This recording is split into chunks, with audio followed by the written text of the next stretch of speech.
All right, guys, jumping on. Going to do a quick YouTube Q&A. If you're not following me on Instagram, this is where you can ask me the questions, and that's where I'm fielding content. I'm Jay Perch on Instagram, so check that out. So I'm just going to dive right into it. I got a bunch of random questions, and instead of making a 30-second reel or just typing something up on my story, I figured I would give you guys my full thoughts on a few questions here. So, first one: is there a time and place to pull back steps, cardio, and activity instead of refeed during prep? I actually think the reduction in output is number one for most people during contest prep. I don't really see most people getting brought back to life or having the feeling of being brought back to life just from eating more food, specifically carbs. That's not usually the case, especially if you're not particularly muscular. And so, if someone's really mentally and physically in the shitter, let's say, um, I will tell someone, hey, take the day off completely. Don't train. Don't do any machine cardio. Don't even wear your Fitbit or your step tracker, and don't do any steps. A lot of times, one or even two straight full days of just chilling and relaxing and staying on the diet will do way more for someone in terms of feeling re-energized and recharged, excited for the fat loss process to continue, more than having them continue everything else and just eat more. I think the mental weight of not having to do cardio, steps, even go and weight train, um, coupled with the physical demands of doing all those things, bounce back way quicker from just removing all of it. And then also, a lot of times you will see, instead of refeeding them and then now their weight is up 4 or 5 pounds, you keep someone on their diet. And a lot of times I have people that run like a specific rest day diet that's a little bit lower in food or lower in carbs. And so they'll stay on that diet, but then not really do much. And a lot of times they end up 2 days later, they end up lighter from just the overall inflammation and stress reduction. Even though the equation of calories in, calories out have changed the same way that putting more actual food in would change the formula. It just seems like that reduction of output is way, way more beneficial for people in my experience. I've only used anabolics and want to be pro level big. Is GH and insulin the next move? If so, how much? If you're talking open bodybuilding, pro level big, most likely GH and insulin are going to be needed. I don't know that I've ever heard or spoken to open bodybuilding, pro bodybuilders that haven't used both extensively.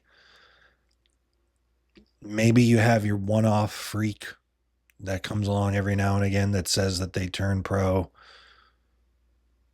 without ever using insulin, or maybe never using GH, or only using 4 IUs of GH or something like that. But that's very rare. I think from my personal experiences, and again, guys, I've been in the industry almost my whole entire adult life. Managed the Animal Pack brand for years, traveled the world with literally some of the biggest names in bodybuilding ever, had honest conversations with them. Um, I'm in these circles where I hear about what people are actually doing, and there is nothing that people misrepresent or lie about more than their growth hormone usage. Site enhancement oil might be number two, but a lot of people recently try to make it out as though they are honest because they're willing to talk about anabolics or PEDs online, much more so than, say, 10 years ago, where it was just completely hush hush.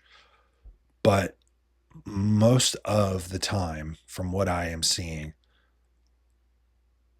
they are only sharing a portion of what is actually the truth.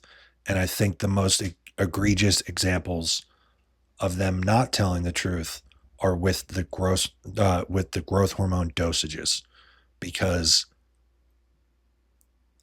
I don't very commonly see online guys talking about 10 IUs or more a day as commonplace. And then in private conversations, it's very, very common to hear of dosages that are 15 IUs a day or more, or much more.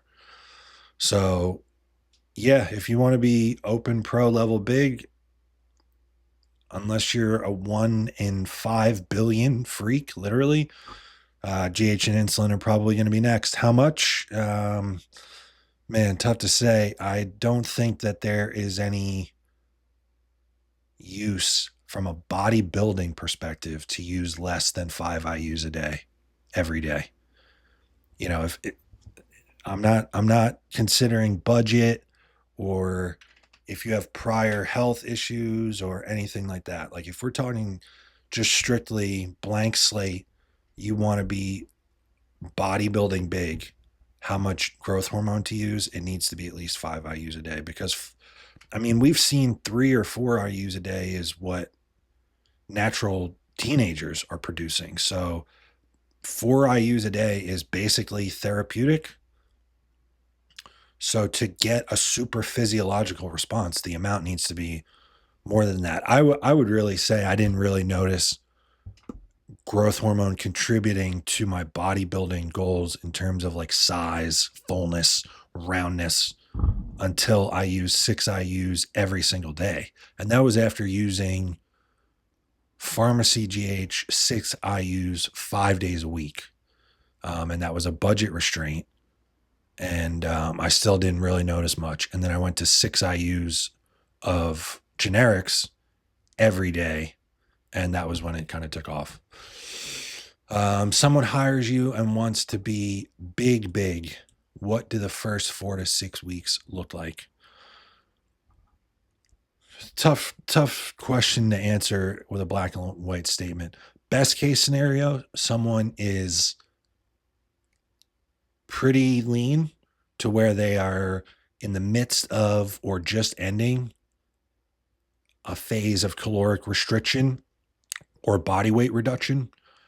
And ideally, they would have done so on like a cruise or baseline level of PEDs. So then now you get them and you have a lot of runway in terms of body fat, and you have a lot of runway in terms of internal health and PED usage. And then you can kind of just let it all rip immediately. That's the most streamlined process. I don't get that a lot. A lot of times I get guys that want to be big. They're at the end of a cycle. They're the heaviest that they've ever been. They're 18% body fat. So in that situation, a lot of times I'm going to spend 6 weeks pretty aggressively dieting them, but also it's going to be on a baseline or cruise level of PEDs. And you're going to lose fullness. You're going to look flat.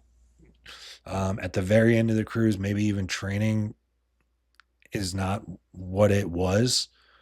All of that is just temporary and setting up the next phase. So it's kind of one step back to take the next 2 or 3 steps forward. But that's most common in terms of somebody needing to diet and dig out some runway for themselves in terms of a body fat percentage. What are major considerations for GH use besides cost? There are none. If you want to be a big, impressive bodybuilder, You just need to basically take as much as you can afford within your level of experience. So if you're just starting, that doesn't mean go to 18 IUs a day. But if you're just starting, I would make sure that you can afford 5 or 6 IUs a day for the next year for it to make a difference. What's the biggest difference between coaching men and women? The biggest difference is that everything is different. The people that treat females as though they are coaching small men are doing a grave disservice to their female clients. And this is the majority of people that are coaching large number of females. Most of them have no idea of the complex universe that is the female hormonal system. Um, Everything is different other than the principles of progressive stimulus or progressive overload within the gym. But in terms of drug use, macro distribution, volume, and intensity and frequency recommendations, basically everything is completely different for females. And if there's any ladies listening to this and they're working with a coach that coaches both males and females and they have a pretty similar program to the guys, I would run.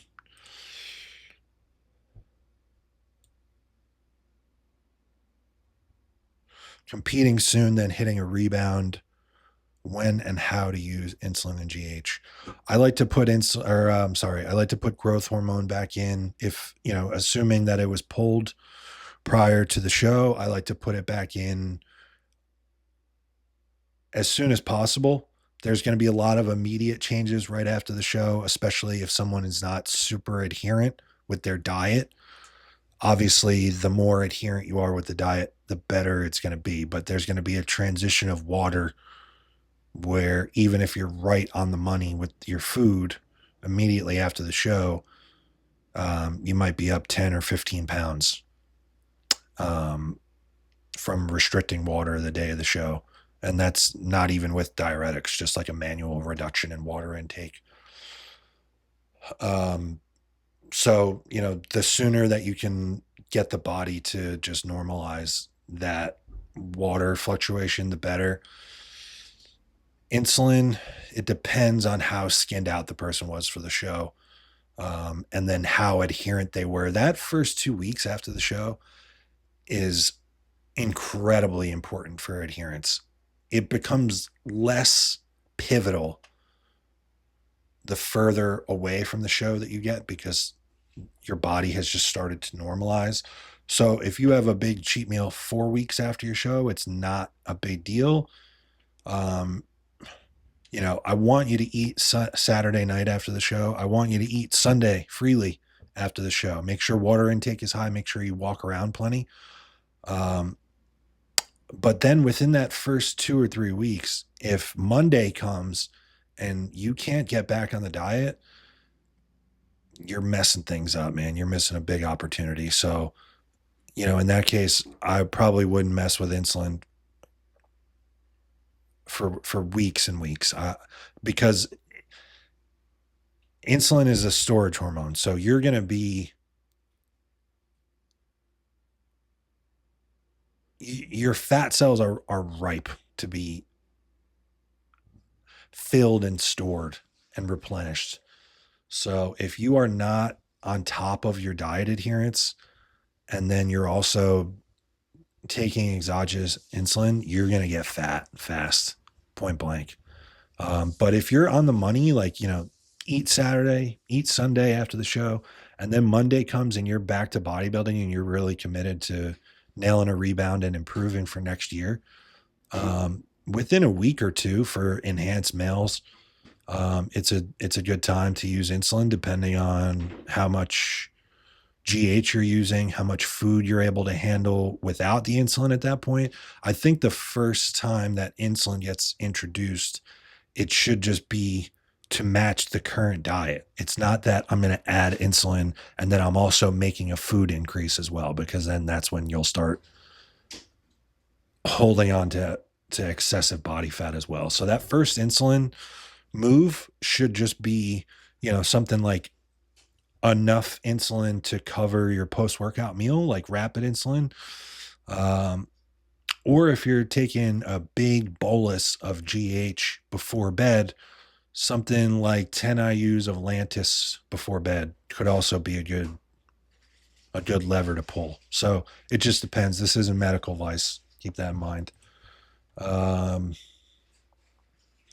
do you use T3 or T4 when running high GH? You know what? This is something I'm recently more enlightened on. It's not something that I used to do.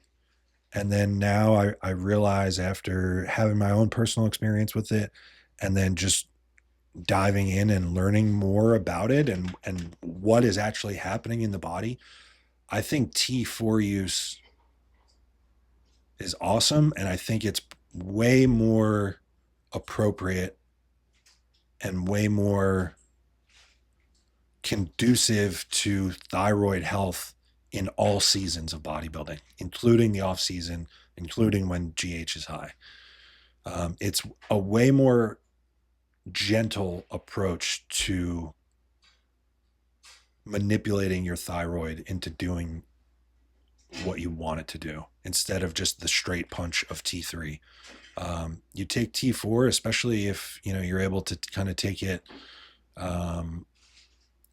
maybe before bed or kind of in the middle of the night if you wake up to go to the bathroom. That, from the research, seems to be when that T4 to T3 conversion happens naturally within the body. So then it makes sense to provide the body with the T4 it's going to use and convert at that time. And then your body has a way of deciding or concluding how much of that T4 to convert to T3 based on a bunch of different things, but basically what your metabolic rate is at that time, which is in part decided by how much you're eating, how many carbohydrates you're eating at that point. So I think T4 is awesome. And I think it's a way more smooth transition into thyroid manipulation than just using T3. Sometimes in a contest prep, someone's behind, even if T4 is already in, you've already pulled a bunch of different levers. Cardio's already high, food's already low, and, they're running out of time. Sometimes you just need to step on the gas and use some T3. But I am very, very hesitant to say that I would ever use T3 for an off-season setting or outside of contest prep. I just think T4 is a way better tool in most scenarios. I think that's all for now, guys. I'm going to leave that for here. If you guys watch this, let me know what you think. Let me know what you think of the kind of the shorter form solo videos. I'll do more of these. I have, plenty of capacity to do videos like this if this is what people want to hear and what people want to see. I think it's a cool opportunity because I'm just taking the audience's questions and answering them. So if you want to hear my opinion or my response in more detail, this is an easy way to get a hold of me. So thanks for everybody that checked this out, and I'll see you next time.